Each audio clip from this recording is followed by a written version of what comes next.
A love tested by bullets, Willow's devotion and Drew's promise in General Hospital's latest drama. The sterile white walls of General Hospital have witnessed countless moments of heartbreak, but few have been as emotionally charged as the scene unfolding in room 302. Drew Kane Quartermain lies motionless in the hospital bed, his chest rising and falling with mechanical precision as the ventilator assists his breathing. The steady beeping of monitors creates a rhythmic soundtrack to what has become Willow Tate's new reality vigil of love that began the moment she learned he had been shot. The darkest hour, when the news first reached Willow that Drew had been gunned down outside his home, her world shattered instantly. The woman who had endured so much pain in her life losing her birth mother, battling leukemia, surviving a cult, found herself facing yet another devastating blow. But this time, it felt different. This time, it was the man she loved fighting for his life, and she was powerless to do anything but wait. The initial hours were the most critical. Drew had been shot twice in the back at close range, a deliberate and calculated attack that left little room for survival. As surgeons worked frantically to remove the bullets and repair the damage, Willow paced the surgical waiting room, her nursing training both a blessing and a curse as she understood all too well the gravity of his injuries. Dr. Portia Robinson, despite her complicated history with Drew, worked tirelessly alongside the surgical team. The irony wasn't lost on anyone present. The woman Drew had been blackmailing was now fighting to save his life. As the hours stretched into what felt like eternity, Willow refused to leave the hospital, even when Elizabeth Weber urged her to go home and rest. "I can't leave him," Willow whispered to her friend, tears streaming down her face. "Not when he needs me most." A bedside vigil. Once Drew was stabilized and moved to the ICU, Willow established herself as his constant companion. The nursing staff, recognizing one of their own, allowed her unprecedented access to his room. Day after day, she sat beside his bed, holding his hand, talking to him, willing him to wake up. The sight of Willow's devotion didn't go unnoticed by the other residents of Port Charles. Even those who despised Drew, and there were many, couldn't help but be moved by the depth of her commitment. She barely ate, rarely slept, and turned away visitors who came to check on Drew's condition. Her entire world had shrunk to the confines of that hospital room, and the man lying unconscious within it. Carly Corinthos, despite her own complicated feelings about Drew, brought coffee and forced Willow to take breaks. "You're no good to him if you collapse from exhaustion," she said gently, though her words carried the weight of someone who understood the agony of watching a loved one hover between life and death. Nina Reeves, Willow's mother, also maintained a presence at the hospital, though her motivations were more complex. While genuinely concerned for her daughter's well-being, Nina couldn't shake the feeling that this tragedy might finally break the spell Drew seemed to have cast over Willow. The awakening. On the 5th day, as dawnlight filtered through the hospital room window, Drew's eyes fluttered open. The first thing he saw was Willow's face, etched with exhaustion but radiant with relief. She had been dozing in the uncomfortable chair beside his bed, her hand still clasped in his. When the change in his breathing pattern woke her, "Drew," she whispered, afraid to hope, afraid to believe what she was seeing. His voice was barely audible, roughened by days of intubation, but the single word he managed to speak contained volumes. "Willow." The emotion that washed over both of them in that moment was overwhelming. Drew, despite his physical pain, was profoundly moved by the evidence of Willow's unwavering presence. The charts at the foot of his bed, marked with her handwriting, showed she had been monitoring his progress alongside the medical staff. Get well cards she had read aloud to his unconscious form were scattered on the bedside table. Most touching of all were the small personal items she had brought from home, a photo of them together, his favorite cologne sprayed on a pillow from his house, anything that might help anchor him to consciousness. "You stayed," he said, his eyes filling with tears as the full impact of her devotion hit him. "Of course I stayed," Willow replied, leaning forward to gently stroke his face. "I love you, Drew. I wasn't going anywhere." The investigation begins.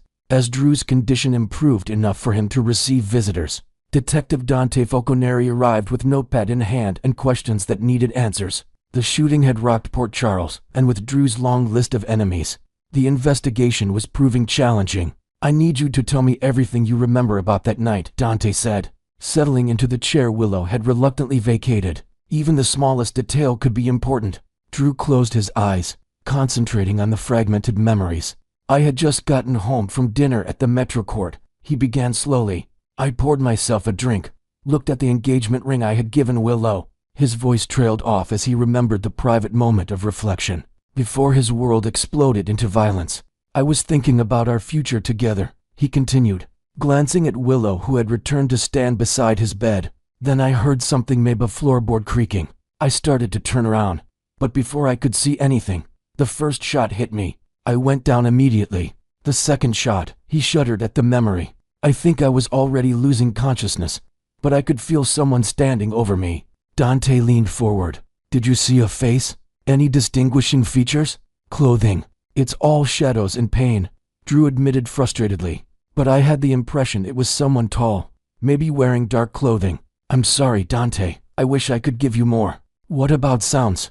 Did you hear a car? Footsteps? Anything that might help us piece together what happened? Drew concentrated harder. There were footsteps, but they seemed to fade quickly. And I think I might have heard a car door slam in the distance, but I can't be sure. Everything started going black pretty fast. Dante made notes, knowing that even these limited details might prove crucial. We're going to find who did this, Drew. I promise you that. A promise of forever. After Dante left, the room fell into a comfortable quiet. Drew had been moved to a regular room as his condition stabilized, and the oppressive atmosphere of the ICU had given way to something that felt more hopeful. Willow had finally agreed to go home for a shower and change of clothes, returning with a small overnight bag that suggested she had no intention of abandoning her vigil anytime soon. Willow, Drew said as she settled back into what had become her chair. There's something I need to say. She looked up from the book she had been pretending to read, giving him her full attention. This whole experience, lying here, knowing you were beside me even when I couldn't respond. He paused, struggling with the emotional weight of his words. It's made me realize what really matters. You could have walked away. God knows I've given you reasons to, but you didn't. Drew, she started to speak, but he held up a weak hand. Let me finish. I know I've made mistakes.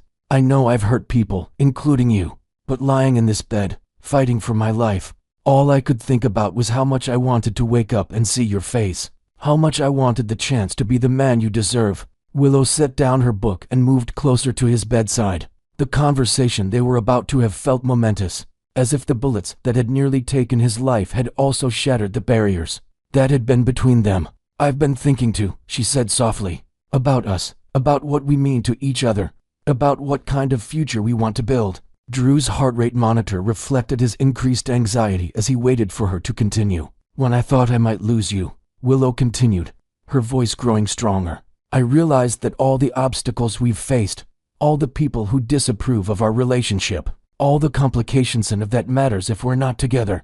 We can face anything as long as we have each other. She reached for his hand, intertwining their fingers.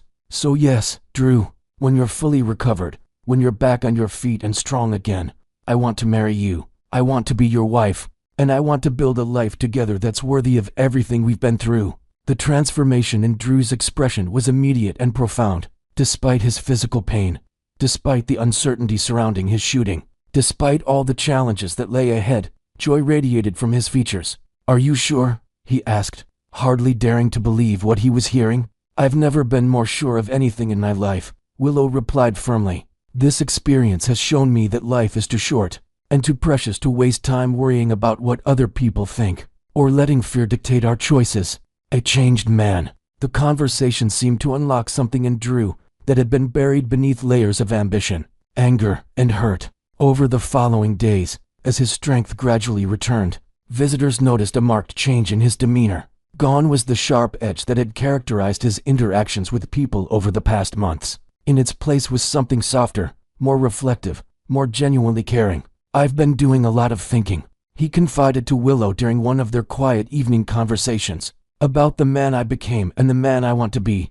Getting shot, nearly dying, it's like getting a second chance, and I don't want to waste it. What does that mean? Practically, Willow asked, curious about his thought process. It means no more enemies, Drew said firmly. No more blackmail, no more using people, no more burning bridges just because I can. It means being honest about my mistakes and working to repair the damage I've done. He shifted in the hospital bed, wincing slightly as his healing wounds reminded him of their presence. I know it won't be easy. I know there are people in Port Charles who will never forgive me for the things I've done. But I have to try. For you, For us, for the future we're planning together. Willow smiled, recognizing the sincerity in his voice. This wasn't the calculating politician she had fallen in love with despite his flaws. This was a man who had been fundamentally changed by coming face to face with his own mortality. "I know you can do it," she said with conviction. "The Drew I fell in love with. The one I saw glimpses of even when you were at your worst. That's who you really are. Everything else was just pain and anger talking." The road to recovery. As Drew's physical therapy began and he started taking his first tentative steps around the hospital corridors, the investigation into his shooting continued. Dante had compiled a list of suspects that read like a Port Charles phone book, but solid evidence remained elusive. The mystery of who had wanted Drew deadened whether they might strike again, hung over the couple like a shadow. But rather than driving them apart, the uncertainty seemed to strengthen their resolve to build something beautiful together.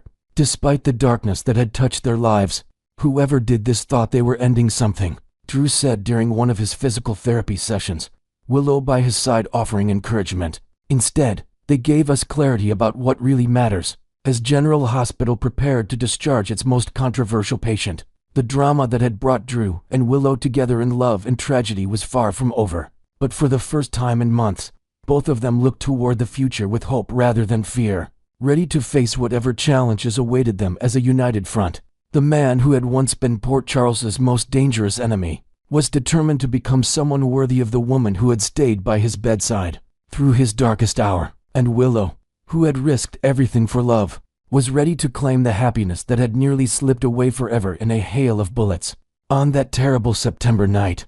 Next, we will learn about the thrilling developments shaking up Port Charles in the week of September 8, 2025. As the drama intensifies in the beloved soap opera, viewers are in for a roller coaster ride with three pivotal moments that promise to keep everyone on the edge of their seats.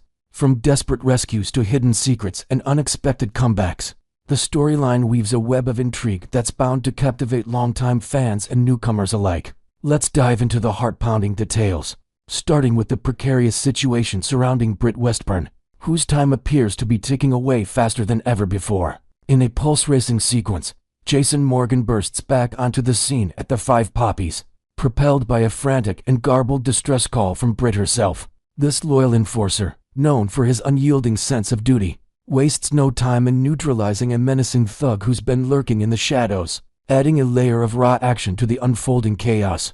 Picture the dimly lit corridors echoing with tension as Jason confronts the immediate threat, his instincts honed from years of protecting those closest to him. Once the danger is subdued, a tense preview shows Jason gently reassuring the frightened brunette that his intentions are purely protective, has arrived not as a harbinger of harm, but as a steadfast ally ready to pull her from the brink. This moment highlights Jason's enduring role as the silent guardian of Port Charles, a character whose quiet strength often turns the tide in the most dire circumstances.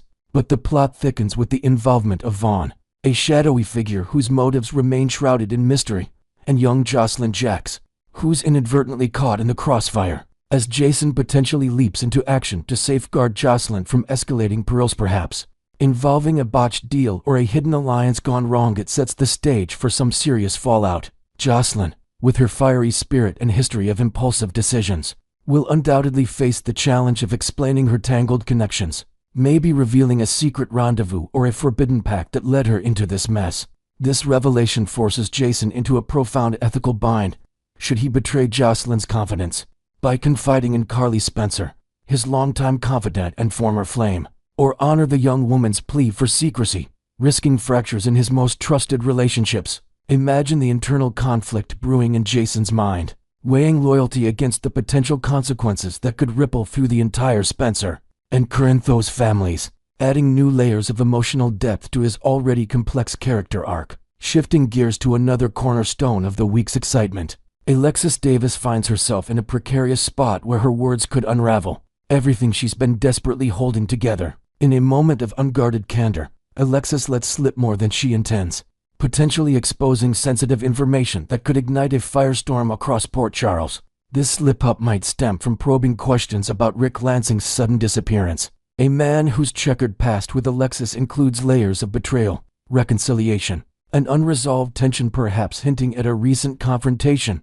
that left lingering questions. Or it could revolve around young Scout Quartermain, the innocent child caught in the crosshairs of family feuds, where Alexis's protective instincts as a grandmother might lead her to reveal too much about custody battles or hidden threats lurking in the Quartermain mansion's opulent halls. Adding to the mix is the shocking incident involving Drew Kane's shooting, an event that has sent shockwaves through the community, with Alexis possibly blurting out details about alibis, motives, or overlooked evidence that ties back to her own legal entanglements. Currently, Alexis is navigating a whirlwind of crises, including an unlikely alliance with her daughter Christina Corinthos Davis and the enigmatic Ava Jerome. Together, they're orchestrating a covert operation to conceal a drugged and restrained Rick in a dimly lit basement, perhaps a forgotten storage room beneath a bustling gallery or an abandoned warehouse on the outskirts of town. This trio's efforts involve elaborate distractions, whispered plans under the cover of night,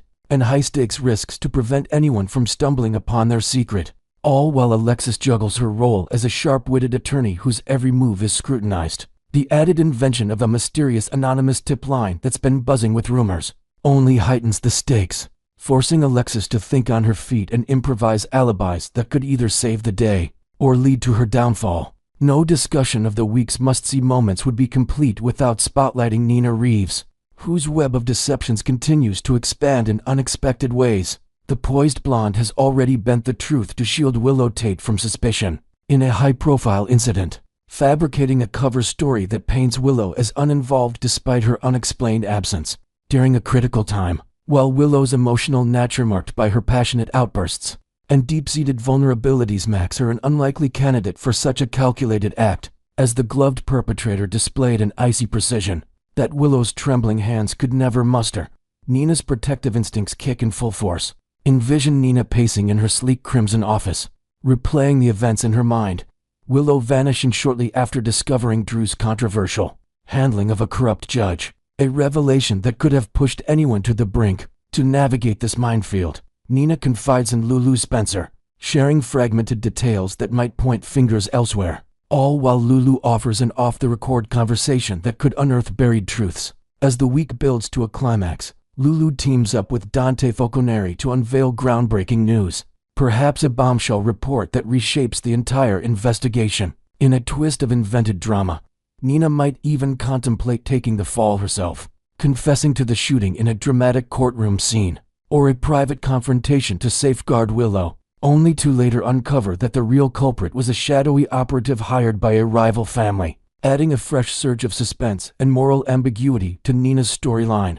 Finally, the cherry on top of this explosive week is a jaw-dropping return that sends ripples of astonishment through the streets of Port Charles. Whispers of a familiar face re-emerging from the shadows have fans speculating wildlike could it be Britt Westburn, the brilliant doctor presumed dead after a tragic encounter that left her fate ambiguous? Imagine the shock as Britt, perhaps having faked her demise to escape a deadly syndicate or undergo a secret recovery in a remote clinic, strides back into town with a new alias and a vendetta burning in her eyes. This comeback not only resurrects old alliances and rivalries, but also injects fresh energy into ongoing plots, potentially linking back to Jason's rescue mission and stirring up forgotten romances or betrayals. Whether it's Britt or another long-lost character like a reformed villain seeking redemption, this surprise element promises to redefine relationships and ignite new conflicts, ensuring that Port Charles remains the epicenter of soap opera magic. As these storylines converge,